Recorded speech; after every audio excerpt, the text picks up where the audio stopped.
돌아오는 주일은 주님 승천 대축일이자 57번째 홍보주일입니다. 올해 홍보주일 담화 주제는 마음으로 말하기인데 프란치스코 교황이 주목한 실천 방법을 전해드립니다.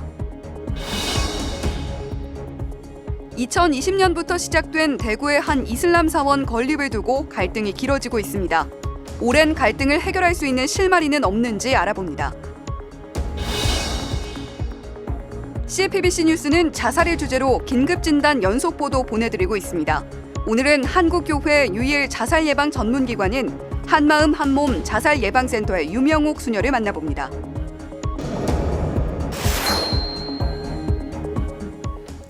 시청자 여러분 안녕하십니까? 5월 19일 금요일 CPBC 뉴스입니다. 프란치스코 교황은 올해 홍보주일 담화에서 진심 어린 소통의 중요성을 강조하며 마음으로 말하기 위해 노력할 것을 당부했습니다. 장현민 기자가 보도합니다. 올해로 57번째를 맞는 홍보주일. 이번 홍보주일 담화 주제는 마음으로 말하기입니다.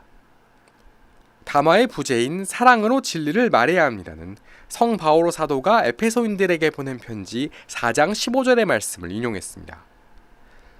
프란치스코 교황은 이번 담화를 통해 마음으로 말하기의 실천에 주목했습니다. 교황은 마음으로 말하기의 마음이란 가고, 보고, 경청하도록 우리를 자극하는 마음이라며 개방적이고 환대하는 소통의 방식을 향해 우리를 움직이게 하는 마음이라고 설명했습니다. 교황은 마음으로 말하기를 실천하기 위한 전제 조건으로 경청을 꼽았습니다. 교황은 기다림과 인내가 필요한 경청을 실천해야 진심 어린 소통의 역동안에 분명히 들어갈 수 있다고 강조했습니다. 그러면서 오히려 사랑 없이, 마음 없이 진리를 선포하는 것을 두려워해야 한다고 강조했습니다. 아울러 교황은 전 세계에서 전쟁과 대립이 심화하고 있는 상황 속에서 마음으로 말하는 것이 무엇보다도 필요하다고 촉구했습니다. 교황은 마음으로 말하기는 전쟁이 있는 곳에 평화의 문화를 증진하고 증오와 반목이 팽배하는 곳에 대화와 화해의 길을 열어준다고 강조했습니다. 교황은 교회 내 상호 경청의 필요성도 역설했습니다. 교황은 경청은 우리가 서로 줄 수 있는 가장 소중하며 생명을 나누는 선물이라며 열린 마음으로 경청하면 친밀함과 연민과 온유로 길러지는 하느님의 방식에 따라 말하게 된다고 강조했습니다. 이어 우리 형제자매들의 여정에 빛을 밝히는 소통이 교회 안에 절실히 필요하다며 새로운 길과 수단을 모색할 줄 아는 교회의 소통을 꿈꾼다고 기도했습니다. 아울러 교황은 전쟁과 단절이 심화하는 상황 속에서 무엇보다 커뮤니케이션 종사자들이 제 역할을 해야 한다고 당부했습니다. 교황은 전쟁 바이러스는 사람의 마음속에서 나오고 평화의 운명은 마음의 회심에 달려있다며 특별히 커뮤니케이션 분야 종사자들이 그들의 직업을 사명으로서 수행하도록 책임감을 촉구한다고 재차 강조했습니다. CPBC 장현민입니다. 이번 소식은 대구에 짓고 있는 한 이슬람 사원에 대한 이야기입니다. 경북대학교 앞에 모스크가 들어서고 있는데 주민들의 반대가 만만치 않아 공사는 계속해서 중단되고 있습니다. 혐오성 반대도 이어지고 있는 가운데 인근 무슬림들은 매일 불쾌감과 불편을 마주하는데요. 왜 이런 갈등이 벌어졌는지 또 갈등의 돌파구는 없을지 살펴봅니다. 김형준 기자입니다. 이슬람 사원이 들어서고 있는 대구 북구의 한 주택가. 건립을 반대하는 현수막들이 우후죽순으로 내걸렸습니다. 돼지고기를 금기시하는 무슬림을 자극하듯 임시 기도처 앞엔 돼지머리까지 등장했습니다. 주민들은 주택가 한가운데에 사원이 들어오는 건 적절치 않다는 입장입니다. 이거 무슬림 같은 나는 당신은 하고 우리가 무슨 일 없다.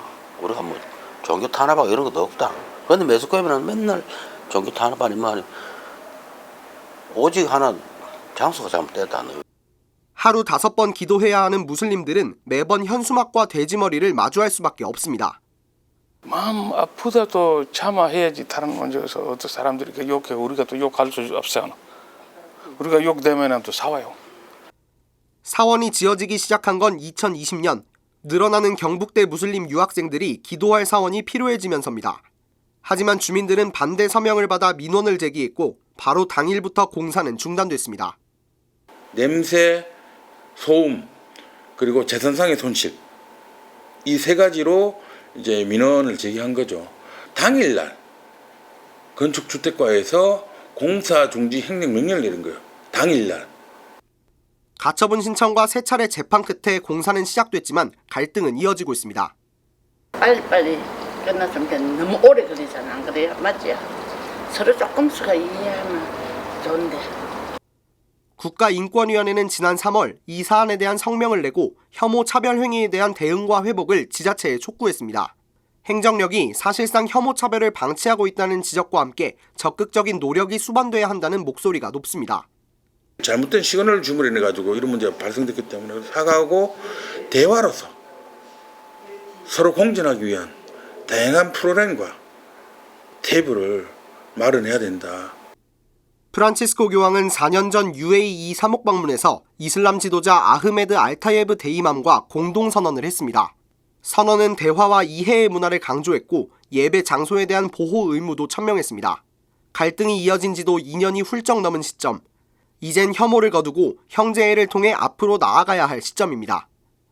보편적인 형제를 늘 염두에 두고 또 실천해 나가는 것이 중요하지 않을까. 다름을 나쁨으로 받아들이지 않기 위해서 서로 대화하고 또 양보하기를 포기하지 않는다면 우리는 정말 다양성 안에서 풍요로움을 느끼며 살아갈 수 있을 것 같습니다.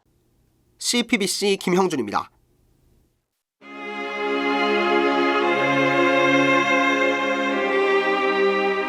CPBC 뉴스 긴급진단 자살. 오늘은 마지막 순서로 한국 교회의 유일한 자살 예방 전문기관이죠. 한마음 한몸 자살 예방센터 윤망옥 수녀를 이힘 기자가 만났습니다. 한마음 한몸 자살 예방센터는 한국 천주교회 유일한 자살 예방 전문기관으로 설립됐습니다. 자살 예방 교육과 캠페인, 매스컴을 활용한 메시지 전달 등을 통해 우리 사회의 죽음의 문화를 없애는 데 노력해왔습니다. 최근 5년간 자살예방센터의 교육 프로그램과 캠페인 등에 참여한 사람은 7만 명이 넘습니다. 보건복지부가 발간한 2022 자살예방 백서에 의하면 2020년 기준 우리나라의 자살 사망자 수는 인구 10만 명당 25.7명입니다. 2019년 대비 1.2명 감소했지만 청소년과 청년층의 자살 사망자 수는 증가세를 보이고 있습니다. 자살예방센터는 자살예방 캠페인과 활동에 더해 유가족 돌봄에 특별히 관심을 기울이고 있습니다. 자살 고위험군에 해당하는 유가족들에게는 최우선적인 돌봄이 필요하기 때문입니다. 끊임없는 관심이 중요한 것 같습니다. 끊임없이. 근데 제가 이렇게 유가족들을 많이 상담하다 보면은 옆에서 지지 기반 있는 분들은 조금 달라요. 빨리 일어서려고 하고, 그다음에 옆에서 도와주고 이야기를 듣고, 여기 저희 유가족 모임에 오시는 분들도 주변에서 모시고 온 분들도 있거든요. 그리고 그분들은 회복 속도가 엄청 빠르다고 저도 이렇게 느끼고 있거든요. 자살예방센터는 6월에 4차례 유가족 자조 모임을 열 계획입니다. 자조 모임뿐 아니라 유가족 미사도 봉헌하고 있습니다. 매월 셋째 주 토요일 오전 10시 묵주기도로 시작하는 미사에는 사랑하는 가족을 지키지 못했다는 분노와 죄책감 속에서 살아가는 유가족들이 참여합니다. 주님 앞에서 외부 시선 없이 자신의 아픔을 고스란히 드러낼 수 있는 시간입니다. 센터는 이달 초엔 부산에서 본당 수도자들을 대상으로 어시스트라고 불리는 자살 중재 훈련 프로그램도 실시했습니다. 훈련에 참여한 수도자들은 자살 유가족을 만났을 때 어떻게 대화하는지 실습을 통해 배울 수 있었다며 매우 긍정적이었습니다. 유수녀는 주위에서 자살 유가족을 대할 때 행동 요령을 설명했습니다. 가장 중요한 거는 이들에게 관심 있게 조금 봐주는 거, 끊임없이 연락해 주는 거. 그다음에 힘들다고 했을 때 귀찮더라도 100번이면 100번 조금 들어봐 주는 거. 그다음에 이들에게 따스한 말 한마디 해주는 거. 그다음에 저희 또 가톨릭 신자들은 서로 기도해 주는 거. 평소와는 다른 표정과 행동 등 위험에 처한 이들을 발견했을 때 다가가는 방법도 조언했습니다. 혹시 주변에서 자살 위험에 처한 사람들을 만난다면 꼭 한번 지나치지 말고 물어봐 주셨으면 좋을 것 같아요. 혹시 지금 자살할 생각을 하고 있는 건지, 만약에 그런 생각을 하고 있다면 무엇이 힘든지 한번 꼭 물어봐 주시고, 그다음에 그걸 혼자 해결을 할 수는 없어요. 공동체가 함께 해야 되거든요. 그래서 이런 자살 예방 전문기관과 연결을 시켜서 한마음 한몸 자살 예방센터는 본당이나 교육기관 등 현장을 찾아가는 자살 예방 캠페인과 교육 등도 진행하고 있습니다. CPBC 이심입니다. 매월 세 번째 목요일에 봉헌해온 우리의 지구를 위한 미사가 어제로 50차를 맞이했습니다. 서울대교구 환경사목위원회가 주관하는 우리의 지구를 위한 미사는 위원장 이재돈 신부 주례로 봉헌됐습니다. 마침 전 세계 가톨릭교회는 오는 21일부터 일주일간 찬미받으소서 주간을 지내게 되는데요. 기후위기가 삶의 위협이 된 이 시대 가장 절실한 미사가 아닐까 싶습니다. 김현정 기자가 보도합니다. 서울대교구 환경사목위원회는 위원장 이재돈 신부의 주례로 어제 명동 가톨릭회관에서 우리의 지구를 위한 미사를 봉헌했습니다. 벌써 50차 미사입니다. 이재돈 신부는 강론에서 그리스도교의 영성을 강조하면서 형제적 만남과 물질적인 검소한 생활을 요청했습니다. 이 신부는 현재 발생하고 있는 사회의 모든 문제는 근본적으로 그리스도교 영성의 부재에서 비롯됐다고 지적했습니다. 사회적인 불평등의 문제, 가난한 사람들의 문제, 그다음에 환경 파괴 문제, 심각한 문제들이 있는데 그분들이 내면적으로 이렇게 영성적으로 변하지 않고 그래서 삶에 있어서 어떤 그리스도교의 가르침을 실천하지 않았기 때문에 지금 이런 세상에 어려움이 생긴 거라고도 말할 수 있다라는 것이죠. 이 신부는 특히 환경 문제 또한 다르지 않으며 프란치스코 교황의 회칙 찬미받으소서에 나오는 생태 영성은 본질적으로 그리스도교 영성이라고 설명했습니다. 그리스도교의 가르침을 내면화하고 실천할 때 기후위기, 생태환경 문제를 비롯한 다양한 사회 문제를 해결하고 실천할 수 있는 밑바탕이 된다고 강조했습니다. 환경운동, 생태운동 이런 거 하죠. 근데 그것이 특별한 운동이 아니에요. 그리스도교의 가르침을 제대로 살아가는 그리스도교의 영성을 내가 더 깊이 내면화하고 그것을 내가 살아가면은 그러면 이제 이 세상 문제를 우리가 해결할 수 있는 그런 어떤 바탕을 마련하는 거라고 할 수 있겠습니다. 미사에서 보편지향 기도를 봉헌한 신자 정명순 씨는 기후위기와 모든 사회 문제에 모든 그리스도인과 위정자들의 회개와 반성을 청했습니다.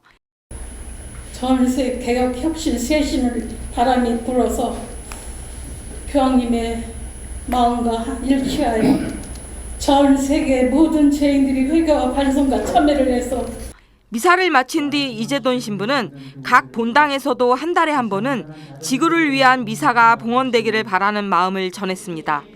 CPBC 김현정입니다. 이번에는 새로운 코너입니다. 돌아오는 주말 주요 가톨릭 일정을 간추려 전해드리는 간추린 가톨릭 소식입니다. 올해는 찬미받으소서 회칙 반포 8주년입니다. 올해 찬미받으소서 주간은 돌아오는 주일인 21일부터 8일간 이어집니다.